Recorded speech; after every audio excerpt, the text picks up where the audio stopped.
नमस्कार। क्या अमेरिका के नए राष्ट्रपति डोनाल्ड ट्रंप ने अपने पहले दिन के ही फैसलों से बाहरी लोगों के लिए वहां पर मुश्किल पैदा कर दी है, खासकर भारतीय लोगों के लिए? देखिए, अमेरिका के राष्ट्रपति डोनाल्ड ट्रंप ने 20 जनवरी को नए राष्ट्रपति के रूप में 47वें राष्ट्रपति के रूप में शपथ ग्रहण की है। और शपथ लेते ही सत्ता संभालते ही उन्होंने एक के बाद एक कई कार्यकारी आदेश जारी किए हैं, कई एग्जीक्यूटिव ऑर्डर जारी किए हैं। वैसे तो बहुत सारे ऑर्डर हैं जिसकी हम आज दूसरे वीडियो में चर्चा करेंगे, लेकिन एक ऑर्डर ऐसा है जिससे पूरी दुनिया के लोग प्रभावित हो रहे हैं और प्रभावित होने वालों में भारतीय लोगों की संख्या सबसे ज्यादा है। ये ऑर्डर है कि अमेरिका में जन्म लेने वाला बाहरी लोगों का बच्चा अब अमेरिकी नागरिक नहीं बन पाएगा। यानी अभी तक अमेरिका में ये नियम था कि अगर कोई भी बच्चा वहां पर जन्म लेता है तो बर्थ के हिसाब से उसका राइट बनता था कि वो अमेरिका का नागरिक होगा, उसे अमेरिका की सिटीजनशिप मिलेगी। भले ही उसके माँ बाप वहां पर अगर अवैध तरीके से भी रह रहे हैं, तब भी वहां पर जन्म लेने से उसको स्वतः ही अमेरिकी नागरिक होने का अधिकार मिल जाता था। लेकिन डोनाल्ड ट्रंप ने पहले ही दिन जो ऑर्डर जारी किया उसमें यह फैसला लिया है कि 30 दिन के बाद ये अब संभव नहीं हो पाएगा। यानी 20 फरवरी के बाद यदि कोई बच्चा अमेरिका में जन्म लेता है और उसके माँ बाप अगर अमेरिकन सिटीजन नहीं है तो उस बच्चे को भी अमेरिका की सिटीजनशिप नहीं मिलेगी और उस बच्चे को अपने जो उसके माँ बाप का देश है वहां की सिटीजनशिप लेनी पड़ेगी। तो इस फैसले का वैसे तो पूरी दुनिया के लिए है, ऐसा नहीं है कि भारतीयों के लिए ही फैसला किया गया है, पूरी दुनिया के लोगों के लिए किया गया है, जो नॉन अमेरिकन के लिए किया गया है। लेकिन भारतीयों के इससे प्रभावित होने की संभावना सबसे ज्यादा इसलिए है क्योंकि इस कैटेगरी में वहां पर भारतीय लोग सबसे ज्यादा रह रहे हैं। देखिए, भारत में इस फैसले से कौन लोग प्रभावित होंगे? एक तो जो आईटी सेक्टर में काम करने के लिए, तकनीकी क्षेत्र में काम करने के लिए H1B वीजा पर जो लोग वहां पर जाते हैं वो लोग इससे प्रभावित होंगे, क्योंकि जो H1B वीजा पर जाता है वो अपनी पत्नी को या अपने पति को लेकर भी जाता है, उसको ये राइट है कि वो अपने स्पाउस को अपने साथ ले जा सकता है। इसके अलावा जो स्टडी के लिए जाते हैं, स्टूडेंट वीजा पर जाते हैं, हायर एजुकेशन पे जाते हैं, पीएचडी करने के लिए जाते हैं, मास्टर करने के लिए जाते हैं, इनमें काफी लोग शादीशुदा होते हैं, कुछ लोग वहां जाकर शादी कर लेते हैं, तो ये लोग भी उससे प्रभावित होंगे। इसके अलावा J1 वीजा है, जो कोई रिसर्च के लिए जाते हैं और स्कॉलरशिप के लिए जाते हैं, उनको J1 वीजा मिलता है, तो वो लोग भी इससे प्रभावित होंगे। या इन वीजा होल्डर के जो डिपेंडेंट हैं वो भी इससे प्रभावित होंगे। तो ये एक आकलन है कि अमेरिका में कम से कम 10 लाख भारतीय पेशेवर हैं या भारतीय स्टूडेंट हैं जो अमेरिकी सरकार के इस नए फैसले से प्रभावित होंगे। अगर वो अपने नौकरी के दौरान, अपने अध्ययन के दौरान, अपने रिसर्च के दौरान अमेरिका में शादी कर लेते हैं और वो तो ऐसे में उनके बच्चे होते हैं तो वो बच्चा अब अमेरिकन सिटीजन नहीं होगा। अभी तक वो अमेरिकन सिटीजन मान लिया जाता था, लेकिन अब वो अमेरिकन सिटीजन नहीं होगा, उसको अपने देश की नागरिकता लेनी पड़ेगी, उसको अलग से भारतीय नागरिकता हासिल करनी पड़ेगी। तो ये एक जो नुकसान है भारतीयों को सबसे ज्यादा है, लेकिन दूसरे देश के लोगों को भी है। अब हम बात करते हैं कि अमेरिका में ये नियम कब से बना था और इसका विरोध ट्रंप क्यों कर रहे हैं, क्यों ट्रंप को इसको बदलने की जरूरत पड़ी। देखिए, अमेरिका में एक संविधान संशोधन के जरिए, 14वें संविधान संशोधन के जरिए 1860 में ये नियम बना था कि अगर कोई भी बच्चा वहां जन्म लेता है तो वो स्वतः ही अमेरिकन सिटीजन हो जाएगा। ऐसा इसलिए किया गया था क्योंकि अमेरिका एक जो सबसे पुराना लोकतंत्र है वो सबको बराबरी का दर्जा देना चाहता था, क्योंकि जिस स्थल पर, जिस स्थान पर किसी व्यक्ति का जन्म होता है, किसी बच्चे का जन्म होता है, तो वो उस माटी का नेचुरल हकदार होता है। तो ये एक सोच है कि जहां जो जन्म लेगा वो उसी की जन्मभूमि है, तो उसको उस देश की नागरिकता मिलनी चाहिए। यही सोच को देखते हुए अमेरिका में 1860 में ये कानून बना था। लेकिन अब क्यों इसे बदला जा रहा है? देखिए, अब इसलिए बदला जा रहा है क्योंकि अमेरिका की डेमोग्राफी चेंज होते जा रही है। वहां पर बाहर से बसे हुए लोग, बाहर से आए लोग, दूसरे देशों से आए लोग, उनकी संख्या बहुत तेजी से बढ़ रही है और जो अमेरिकन मूल के लोग हैं उनकी संख्या धीरे धीरे कम होते हुए जा रही है, कम हो रही है, लगातार घट रही है। इसको लेके डोनाल्ड ट्रंप चिंतित हैं।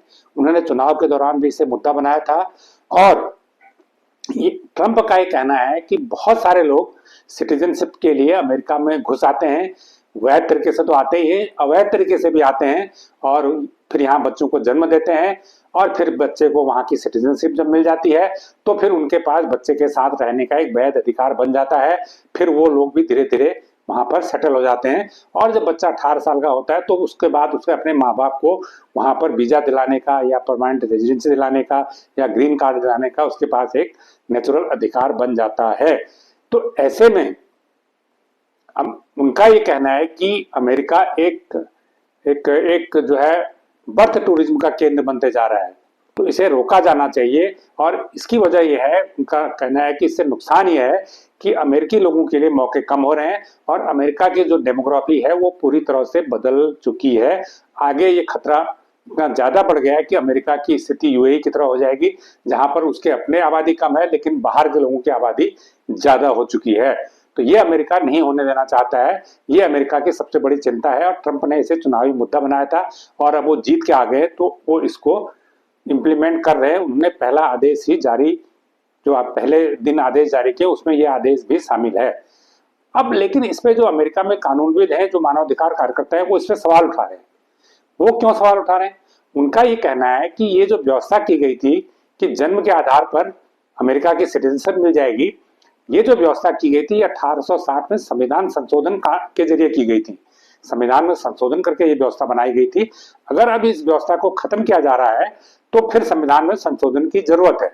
लेकिन ट्रंप ने एक एग्जीक्यूटिव ऑर्डर जारी कर दिया, एक कार्यकारी आदेश जारी कर दिया, उसके जरिए संविधान संशोधन के प्रावधान को बदला नहीं जा सकता है।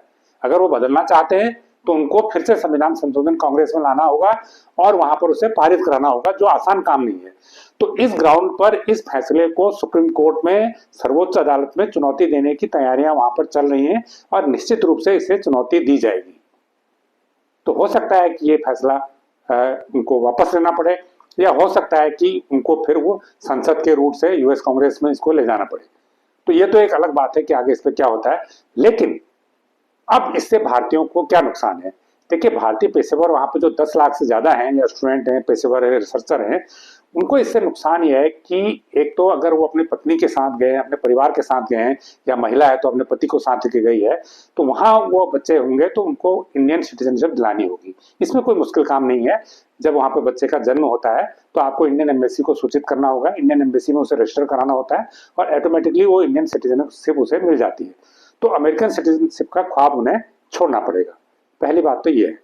दूसरी बात यह है कि अगर मान लीजिए कोई इंडियन प्रोफेशनल वहां पर गया है और वो अमेरिकन सिटीजन महिला से शादी कर लेता है तो फिर उस बच्चे को अमेरिका की सिटीजनशिप मिलेगी।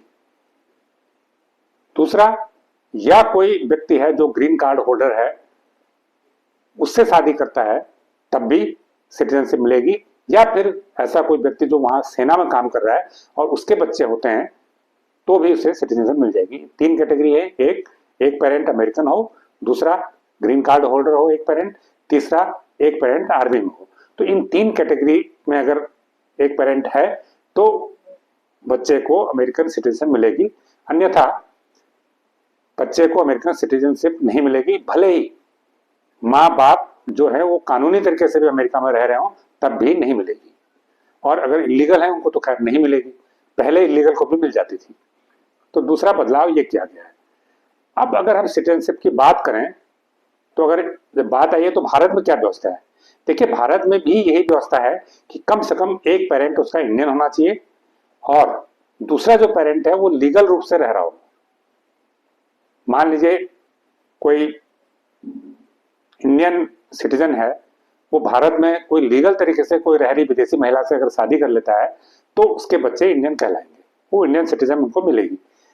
लेकिन कोई इंडियन व्यक्ति, मान लीजिए कोई बांग्लादेश से इलीगल तरीके से कोई महिला आई है, किसी इंडियन से शादी कर लेती है इंडियन सिटीजन से, तो वो बच्चे इंडियन सिटीजन नहीं माने जाएंगे, क्योंकि एक पेरेंट इलीगल तरीके से आया हुआ है। तो एक पेरेंट इंडियन हो और एक पेरेंट लीगल तरीके से इंडिया में रह रहा हो, पासपोर्ट वीजा लाके रह रहा हो, तब वो बच्चे वैध होंगे। हालांकि आजादी के बाद जब देश आजाद हुआ उसके बाद भारत में व्यवस्था थी कि जो भारत में जन्म लेता था उसे भारत की सिटीजनशिप मिल जाती थी। आज भी दुनिया के 75 देशों में या तो जन्म के आधार पर सिटीजनशिप मिलती है या फिर शर्त के साथ मिलती है। लेकिन 35 देश ऐसे हैं, अमेरिका, कनाडा, मेक्सिको, ब्राजील समेत 35 देश ऐसे हैं जहां पर अगर बच्चे का जन्म हुआ है तो जन्म के आधार पर वो उस बच्चे को उस देश की सिटीजनशिप देते हैं। 35 देश ऐसे हैं। अगर अमेरिका में भी नियम चेंज हो गया तो अमेरिका उसमें से कम हो जाएगा, ऐसे देश 34 रह जाएंगे। तो ये जानकारी आपको कैसी लगी, ये वीडियो आपको कैसा लगा, हमें कमेंट करके जरूर बताएं। जो लोग इस चैनल को पहली बार देख रहे हैं उसको लाइक करें, सब्सक्राइब करें और शेयर